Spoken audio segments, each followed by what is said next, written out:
Hello, my name is Mike, and today we're building a Nonlinear Circuits product wave folder module. This module was not available as a kit, so I purchased the panel and PCB combo and sourced my own parts for it.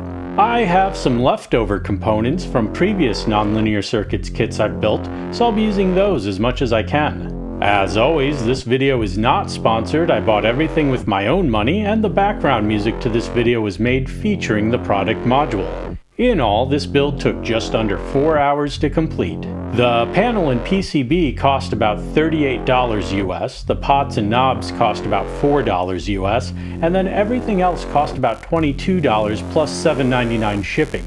But since I ordered the parts for this module and my next module at the same time, I'm going to count the shipping as half and make that $4. So in all, this module cost me about $68 US. Not bad for a Eurorack module. So let's get started. I like to start from the middle of the PCB and move outward, and I like to do the ICs first, starting with the ones with the most legs. First, I tin a corner pad, then I position the IC in place and melt the solder. It is important to make sure that the side of the IC with the marking is on the same side as the notch printed on the PCB. Next, I solder the leg that is diagonally opposite the first one. I then solder all the other legs. I'm trying to use as little solder as possible. The diameter of my solder is 0.8 millimeters, but for SMD I should perhaps be using something thinner, possibly all the way down to 0.2 millimeters.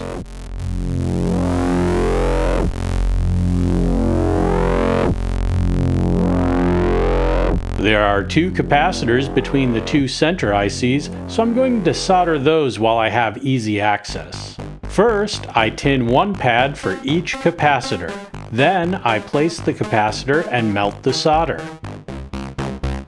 I try my best to hold each capacitor in place while the solder cools. Then I go back and solder the other side. You may see me reflowing the solder a couple times on each component. Sometimes there are solder horns, and I use flux and a soldering iron to melt those down. You may also see me reflowing solder while pushing a component down. That's because the component is sitting on top of a glob of solder instead of being flush with the board. Now that the capacitors are done, I move on to the TL074 chip. Even though I only needed one TL074 chip, it made sense to buy 10 of them. A lot of builds use TL074 chips, and it's always good to have spares on hand.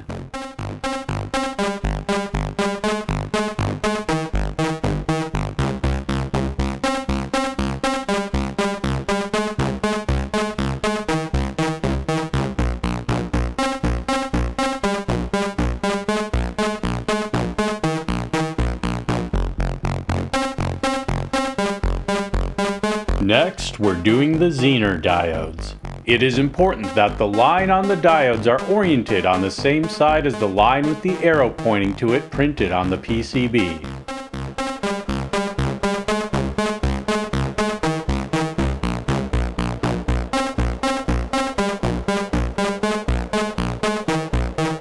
I'm now doing the Schottky diodes. The Schottky diodes look very similar to the Zener diodes, but this time the line on the diode needs to be on the same side as the dot printed on the PCB.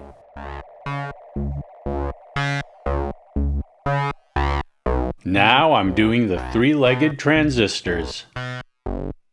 I got some solder in a nearby via. I tried getting it out with flux and some copper wick, but I ended up just leaving it be.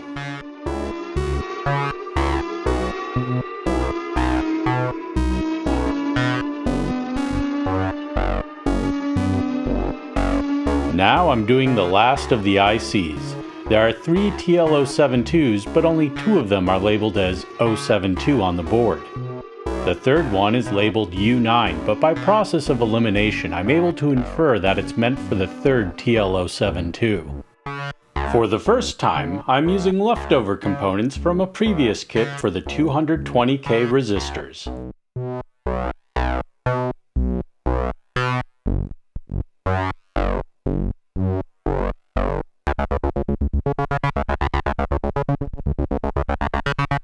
Throughout Throughout this video, as I use components left over from previous kits, I'm showing the old baggies that I've been keeping them in.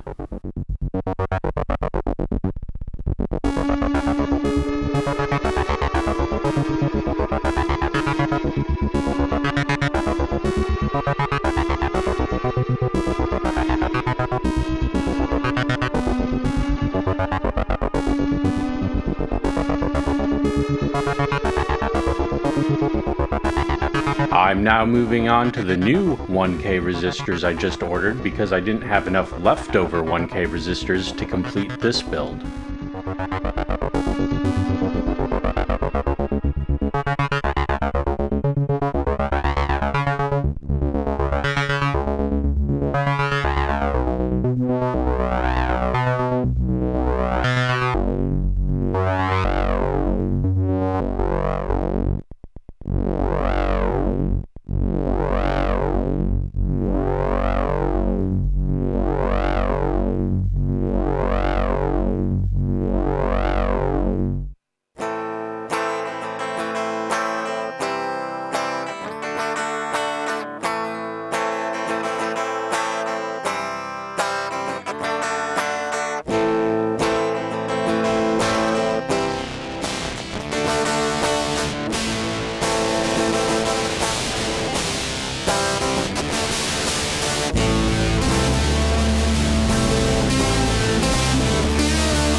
Here I'm having trouble with one of the 10U capacitors that came with my dispersion delay kit. For some reason, these capacitors transfer heat across the capacitor almost immediately, and I struggled with them a bit when I was building the dispersion delay.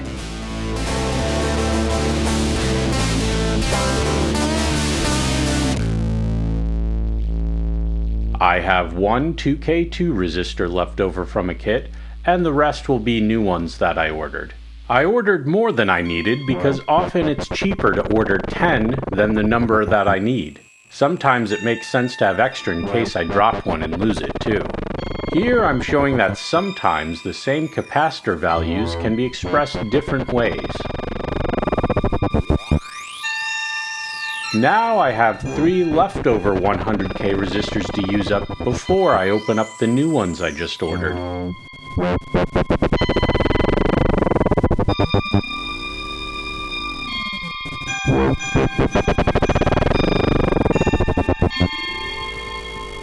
Here are the 20 new 100K resistors I ordered. It makes sense to have plenty of extra 100K resistors as that value seems to be used a lot. I have one 4148 diode left over from a previous kit. These are like little glass tubes with a black line on one side. That black line must be on the same side as the line with an arrow pointing to it printed on the PCB.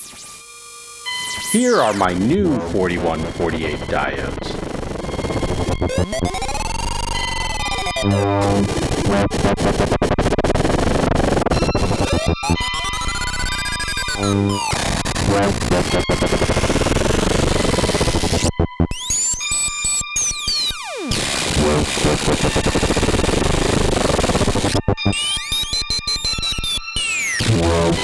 You can see how I'm working my way from the middle of the board to the outside of the board here.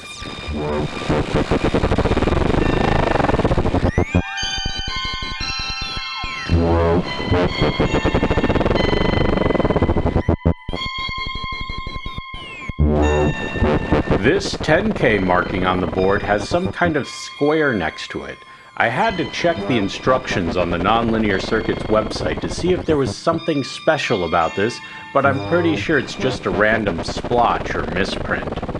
I was a bit worried that this resistor had 103 printed on it when the rest of my 10K resistors were labeled 1002. I brought out the multimeter to confirm it was indeed 10K, and it is. I've since learned that 103 means 10 with 3 zeros at the end, and 1002 means 100 with 2 zeros at the end.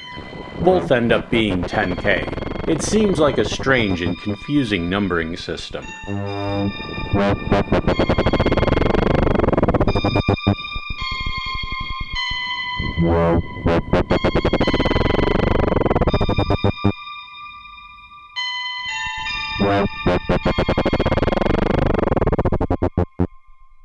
Once again, there are different ways to express capacitor values. 0.01 UF is the same as 10 NF.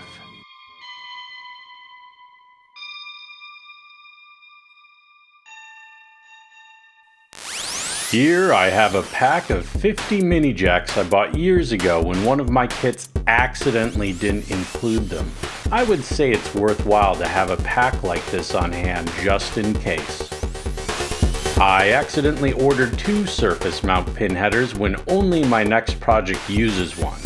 This module needs a through-hole power pin, so I'm going to have to improvise with a pin header I have lying around and cut 2 rows of 5 pins instead of using a single 2x5 one. It's better to accidentally cut one too many than one too few.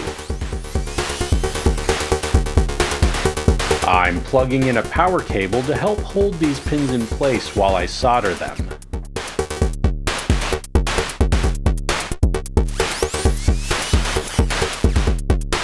Now we're placing the potentiometers, but we're not going to solder them yet.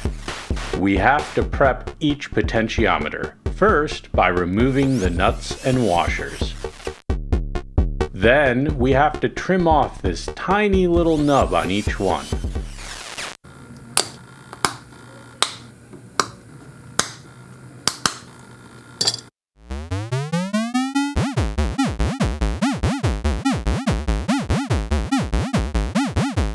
Now we're placing but not soldering the mini jacks. And now we place the front panel and screw the nuts in place to hold the potentiometers and mini jacks at the correct height for soldering. I've decided to use the washers that came with the potentiometers because I think they make it look nice, and they'll hopefully prevent me from scratching the faceplate when I tighten the nuts with pliers.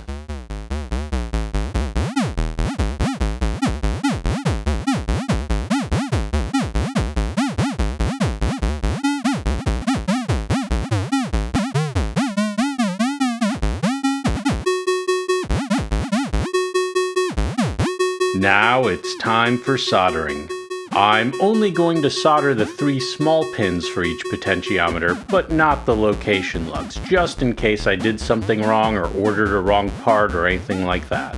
If you watch my jack plug monsoon build video, you'll see me doing a lot of soldering and desoldering of potentiometers. And I've grown into the habit of not soldering location lugs on pots until after I confirm the module is 100% working. Finally, we check the continuity of the power pins before testing the module. Alright, time for the power on test. No lights on the front, so we won't really be able to see much, but let's make sure nothing explodes. Looks good.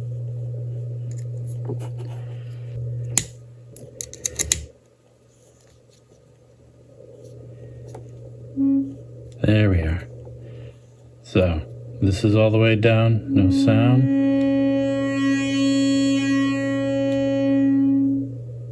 Wish I got like a...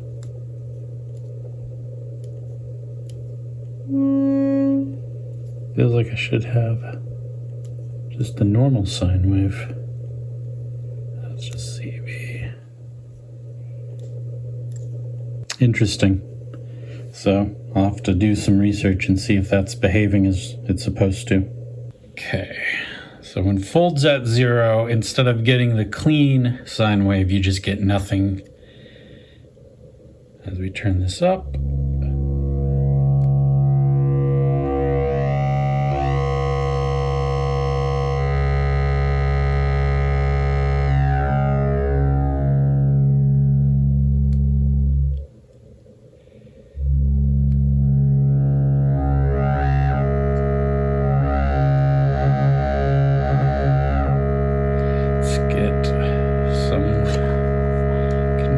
voltage in here.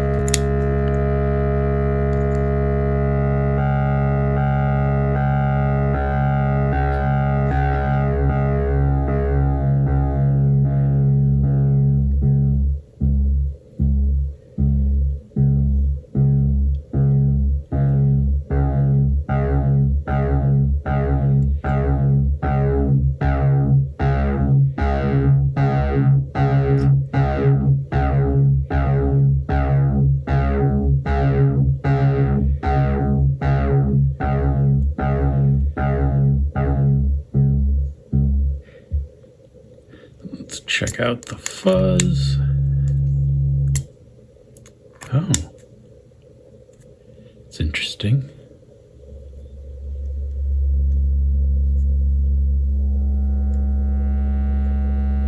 So yeah, fuzz really just changes sine wave into square wave.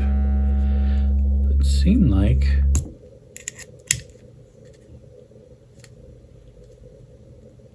I thought I had something.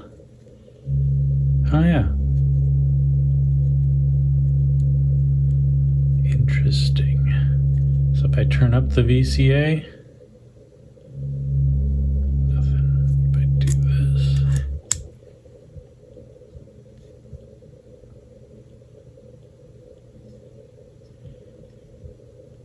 I don't think it's supposed to interrelate.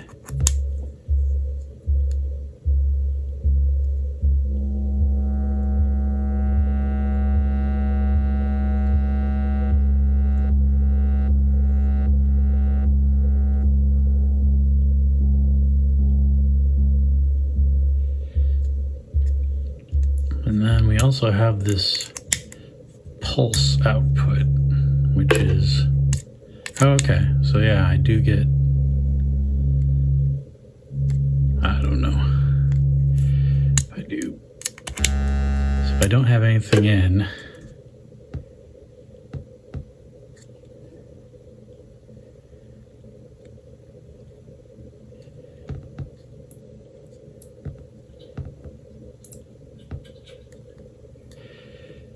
if I put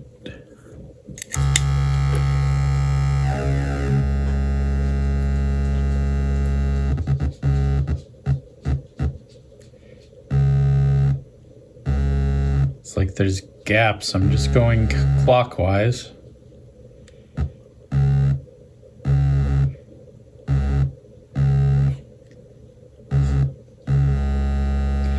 And now I'm going counterclockwise from the top.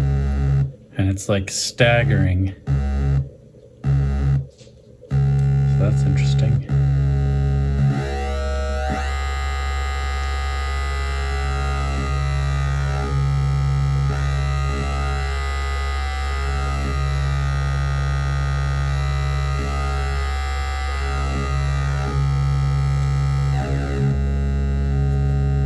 Well, that's loads of fun.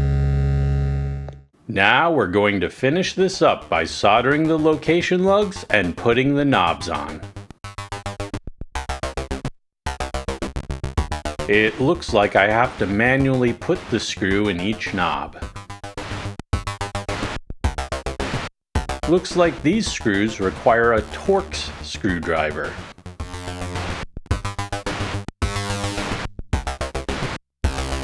Now this knob is seated too far down and the potentiometer won't turn, so I have to make sure the knobs are elevated up a little bit. I'm not sure, but this might be an issue because I put the washers on.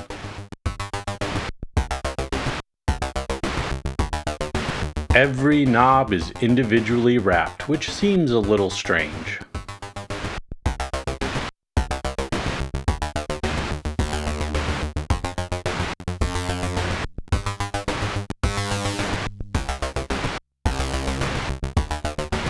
And here is the Nonlinear Circuits product wavefolder module. Thank you so much for watching this video. If you enjoyed it or found it useful, please consider liking and subscribing. Have a great day.